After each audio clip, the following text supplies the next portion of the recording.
Citra FM 98.8. Citra FM Wonosobo. Oke, Sobat Citra masih di 98.8 Citra FM langsung banget, dan tentunya masih bersama Nahida Palupi di sini dan juga dua narasumber Nahida yang sangat luar biasa, Mbak Yulia Astuti Eka WAMD Kebidanan dan juga Mbak Arija Dikaye SKM gitu ya. Tadi kita udah membahas bersama seputar penyakit tidak menular yang ternyata juga nggak kalah bahayanya dengan COVID karena juga akan memperparah keadaan gitu ya. Tadi juga udah dijelaskan tentang Posbindu yang tentunya sudah tersedia di berbagai daerah yang tentunya bakal mempermudah kamu yang pengen mengecek apakah kamu terkena PTM gak sih gitu ya Mbak ya. Tadi udah dijelaskan juga. Dan Nida sekarang bakalan tanya-tanya lagi masih seputar PTM. Dan Nida penasaran banget karena kebetulan masih ada dua pakar yang sangat luar biasa di depan Nida. Nida pengen tanya, jika ada seorang yang mungkin ngecek kesehatan di Posbindu nih Mbak, terus kemudian dia positif terkena PTM, itu cara merawatnya seperti apa gitu, baik cara perawatan sendiri maupun perawatan dari pihak kesehatannya. Silahkan. Mungkin aku coba jawab ya Mbak ya. Untuk perilaku sendiri yang kita harus lakukan, itu kita bisa mengendalikannya, terutama kalau yang memang sudah punya hipertensi ya. Hipertensi berarti artinya dia tekanan darahnya di atas 140/90 ya, benar ya. Nah, berarti dia harus mengendalikan gitu ya. Untuk caranya adalah dengan patuh ya. Patuh itu bukan tapi itu singkatan gitu ya. Apa itu patuh? Itu singkatan yang pertama, P-nya adalah periksa kesehatan secara rutin dan selalu ikuti anjuran dokter. Jadi kalau dia sudah punya hipertensi, berarti dia minimal 1 bulan sekali. Kalau di puskesmas itu ada namanya prolanis ya Mbak Yulia. Jadi dia bisa ngecek secara berkala tekanan darahnya dia naik atau turun, seperti itu ya. Jadi kita harus periksa secara rutin. Kemudian dia juga harus memantau tinggi badan dan berat badannya ya, setiap hari periksa juga itu naik atau turunnya. Kalau dia turun berarti ada sesuatu yang mungkin ini ya, apa namanya, tidak normal tidak gitu normal, betul. Kemudian untuk selanjutnya ini kita A-nya adalah atasi penyakit dengan pengobatan yang tepat dan teratur. Jadi kalau sudah punya hipertensi berarti dia harus minum obatnya setiap hari. Kebanyakan nih kalau di masyarakat kita yang punya penyakit hipertensi itu ternyata minum obatnya ketika dia pas lagi pusing aja atau pas merasa sakit saja. Iya, kebanyakan seperti itu ya. Betul, kebanyakan seperti itu. Padahal kalau sudah hipertensi itu wajib minum setiap hari. Tidak bisa pas pusing aja atau pas sakit saja terus dia minum. Kalau udah nggak ngerasa sehat-sehat aja nih, dia nggak minum gitu. Padahal banyak juga kasus ya Mbak Yulia. Jadi dia punya penyakit hipertensi tanpa gejala, dia nggak tahu kalau ternyata tinggi, tahu-tahu sudah langsung wassalamualaikum gitu ya. Itu berarti ada emang ada penyakit hipertensi yang tanpa gejala. Betul, gitu ya. Jadi banyak, malah nggak cuma ada tapi malah banyak yang nyaris banyak. Karena betul. apa? Untuk hipertensi itu kan juga sering disebut silent killer atau pembunuh diam-diam. Jadi dia nggak merasakan misalnya nyeri di kudu gitu ya, kaku kudu ya. Biasanya kalau bahasa Jawa tuh cengeng ya biasanya gitu. Terus pusing, dia juga nggak merasa itu, tapi ketika ditensi tensinya tinggi. Nah, itu makanya kita aktifkan Posbindu PTM itu adalah salah satunya untuk melakukan screening itu. Jadi yang ada maupun tidak ada gejala, ada dan tidak ada penyakit, kita himbau untuk datang ke Posbindu. Karena itu ya silent killernya itu ya. Jadi tahu-tahu sakit gitu aja. Tahu-tahu meninggal. Tahu-tahu kena jantung gitu ya Mbak. Ini informasi yang baru juga sih. Nggak pandang usia ya sekarang kalau untuk PTM itu. Jadi kalau sudah usia lebih dari 15 tahun itu sudah dianggap beresiko tinggi PTM. Makanya sasaran kita itu sampai ke 15 itu. Berarti nggak cuma orang tua aja yang sebenarnya kemungkinan besar. Walaupun penyakit PTM itu meningkat dengan meningkatnya usia, tapi kan faktor lain juga ada selain usia. Betul. Jadi keturunan misalnya itu juga meningkatkan risiko. Misalnya saya sendiri, walaupun usia saya misalnya masih 36, tapi saya sudah rutin minum obat anti hipertensi setiap hari. Karena saya itu menurun gitu dari misalnya almarhum bapaknya saya. Keturunan seperti itu ya. Banyaknya malah keturunan juga ya Mbak. Jadi resiko sekali. Jadi mungkin buat Sobat Citra yang sekarang belum tahu gitu ya bahwa apakah aku hipertensi atau enggak sih. Itu mungkin bisa dicek di Posbindo gitu ya. Atau mungkin buat kamu yang merasa keluarganya mungkin terkena hipertensi semua, itu juga harus mulai, walaupun sekarang umur kamu masih muda gitu ya, mungkin harus bisa diperiksakan karena ditakutkan sama seperti yang tadi dikatakan Mbak Yuli dan Mbak Arija gitu, tahu-tahu mati aja gitu. Jadi memang harus dari sejak dini ya. Oke, gitu. Mungkin meninggalnya bukan karena hipertensinya, tapi meninggalnya karena komplikasinya. Komplikasinya. Ya, jadi komplikasi hipertensi itu menakutkan kalau menurut saya ya. Bisa juga misalnya dia tiba-tiba jatuh gitu. Padahal dia nggak tahu kalau dia tensinya tinggi. Terus perdarahan, stroke kan jadinya. Nah, itu jadi sumbatan atau perdarahan di otak dan akhirnya dia meninggal. Atau dia sudah lama hipertensinya tapi dia nggak pernah ngecek, nggak ketahuan.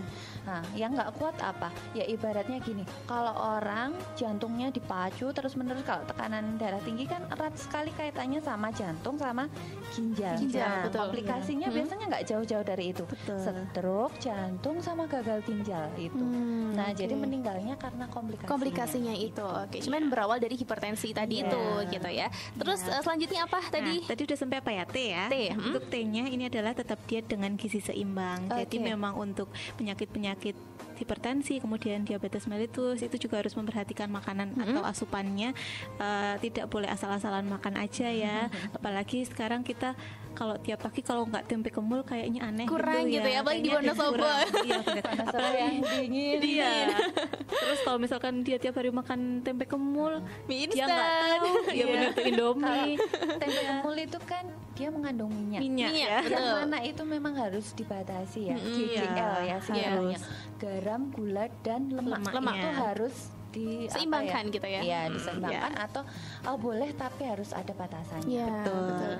Jadi kita sarankan nih untuk yang memang punya penyakit-penyakit tidak menular itu dengan gizi seimbang, setidaknya minimal 1 kali makan dia mengandung makanan pokok karbohidrat ya, nasi, kemudian bisa diganti mungkin dengan kentang, singkong ya, dan juga lauk pauk, ayam, protein hewani maupun protein nabati. Kalau protein hewani bisa ayam, terus daging merah ya Mbak ya, dan juga buah-buahan ini wajib setiap hari.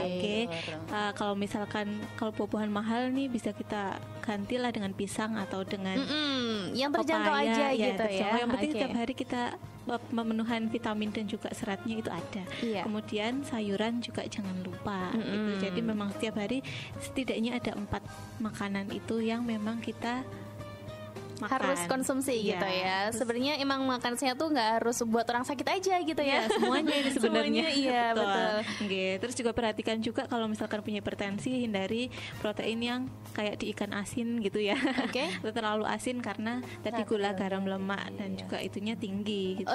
Sebenarnya dia juga penasaran banget sama yang namanya hipertensi gitu ya, karena beberapa keluarga Nahida juga sama terkena hipertensi juga. Dan Nahida sering dengar-dengar, benar nggak sih kalau hipertensi itu ternyata nggak boleh mengonsumsi asin-asin gitu. Betul dong. Alasannya karena karena kan hipertensi itu kan natrium ya dalam tubuhnya itu dia cenderung tinggi. Sedangkan garam itu tinggi natrium. Jadi nggak cuma garam aja sih ya. Jadi ada beberapa makanan-makanan yang tinggi natrium, terutama itu makanan olahan atau makanan yang mengandung pengawet. Makanya kita harus bijak ya kalau misalnya sebelum makan baca etiket, terutama untuk makanan-makanan yang kemasan. Nah, itu kan kenapa sih semakin meningkat kasus hipertensinya, bahkan kalau di Wonosobo itu proyeksi hipertensinya itu lebih tinggi daripada Jawa Tengah dan juga pusat Indonesia. Jadi dia gitu? 29%. Iya, kalau di Indonesia sendiri itu hanya 25%. Wonosobo itu tinggi memang untuk proyeksi hipertensinya. Jadi memang angka kejadian hipertensinya itu tinggi, cenderung tinggi. Nah, itu kita harus cek juga pola makan kita. Ya, misalnya untuk makanan-makanan yang misalnya mohon maaf ya, misalnya kopi kemasan itu kadang kadar natriumnya, atau mungkin mie kemasan ya, mie instan. Nah, itu kadar natriumnya melebihi yang mana tubuh itu bisa mengolah gitu ya. Mengolah itu. Jadi di luar kapasitas tubuh gitulah ya. Jadi kalau makanan yang aman gitu ya untuk hipertensi itu ya dengan kadar natrium yang kurang dari 110 mg. Ya. Jadi kurang-kurangin lah makan makanan yang sekiranya kurang sehat gitu ya. Kayak tadi udah disebutkan juga mie kemasan, tinggi, terus kopi kemasan juga lebih baik kayaknya lebih baik konsumsi makanan yang dimasak sendiri nggak sih? Gitu. Yang lokal aja, lokal brand ya. Tentunya dengan garam yang dibatasi. Oke. Bisa lanjut lagi. Kemudian yang selanjutnya ini U ya, PATUH ya. Kalau U-nya ini adalah upayakan aktivitas yang aman. Jadi memang aktivitas fisik itu perlu ya. Jadi mentang-mentang bukan berarti kalau misalkan kita sakit nih, terutama misal punya hipertensi, punya DM, terus nggak boleh olahraga gitu ya. Olahraganya juga tapi tetap upayakan yang aman. Kita harus tahu batasan diri kita sendiri. Kalau misalkan kita punya hipertensi terus kita lari-larian di alun-alun itu juga nggak mungkin ya, karena dia akan memicu ya untuk tekanan darah tinggi. Jadi mungkin bisa dengan yang kita olahraga yang ringan aja. Benar, misalkan jalan-jalan aja, jalan-jalan ringan setiap hari 15 menit sampai 30 menit. Atau boleh konsultasi dulu. Betul, dengan olahraga juga bisa konsul. Oke, berarti buat penyakit yang kayak misal jantung, terus juga hipertensi itu ternyata nggak boleh melakukan olahraga yang terlalu berat juga gitu ya. Tentunya harus konsultasi dulu. Ya, betul. Kemudian yang terakhirnya, hindari asap rokok, alkohol, dan juga zat karsinogenik lainnya. Jadi yang paling banyak nih, banyak yang sakit tapi dia tetap merokok gitu ya. Itu banyak banget, kayak nggak bisa lepas gitu ya. Ya karena rokok itu salah satu yang memicu ya di Wonosobo itu tinggi. Karena tinggi karena banyak perokok juga. Banyak perokoknya, terus deket juga dengan pabriknya gitu ya. Jadi memang memicu, apalagi dengan hawa dingin. Bahkan kalau saya lihat di beberapa daerah itu cowok cewek tua muda semuanya merokok gitu ya. Iya betul. Jadi memang kalau bisa, kalau memang kita sudah punya penyakit yang tidak menular, harus menghindari, termasuk merokoknya, termasuk juga paparan asap rokoknya gitu. Ya nggak cuman menghindari merokoknya, tapi juga kita menghindari orang yang merokok juga. Iya betul. Mungkin kalau dari keluarga udah ada yang salah satu terkena PTM gitu ya, mungkin harus saling menghargai, mengerti juga gitu ya. Kalau ingin umurnya panjang. Iya, karena dia langsung ini juga ya mengakibatkan meningkat juga. Iya betul. Yang paling utama itu adalah dukungan dari keluarga, betul. Sama mengingatkan, ya karena pasti ada kejenuhan, bosan gitu ya. Masa setiap hari minum obat gitu kan. Nah, jadi dari keluarga mungkin bisa memotivasi, mengingatkan untuk kontrol seperti itu ya. Iya, betul. Jadi kembali ke masing-masing orang lagi gitu ya. Ketika sudah terkena PTM, ternyata ada kok langkah-langkah yang bisa diambil agar kamu tetap bisa hidup sehat gitu ya. Biar gejala-gejala yang timbul tidak terus semakin parah dan membuat kita kayak terhambat dalam melakukan aktivitas gitu. Tadi sangat luar biasa, singkatannya patuh. Gampang diinget ya. Patuh, dan ternyata banyak sekali penjelasan-penjelasan di dalamnya gitu.